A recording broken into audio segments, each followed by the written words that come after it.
وأدعو الله لجميع الحاضرين الذين شرفونا بهذه الحضور في هذه الجلسة المباركة، جلسة الصالحين وجلسة هذا الخير. ندعو الله سبحانه وتعالى أن ينفع بها كل من حضر في هذا المكان وفي هذا المقام وفي هذا المسجد الطيب. ندعو الله سبحانه أن يحفظ بلدنا الجزائر من كيد الكائدين ومكر الماكرين وعدوان المعتدين، وأن يوفق حكامها لخدمة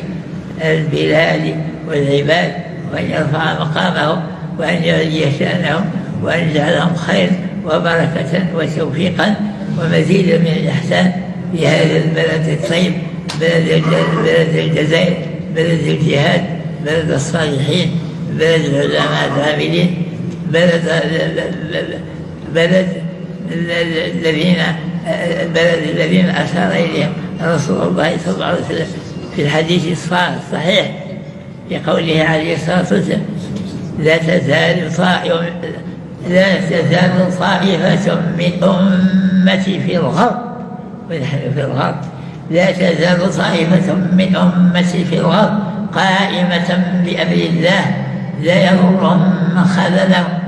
ولا من خالفهم حتى يأتي أمر الله وهم ظاهرون. والحمد لله قد ثبت هذا وتقرر ووقع ما أشار إليه رسول الله صلى الله عليه وسلم. الجزائر كان لها الصدى العميق، وكان لها الفضل العظيم، وكان لها شأن زائد في العالم كله بفضل جهادها وبفضل ثورتها المباركة المقدسة.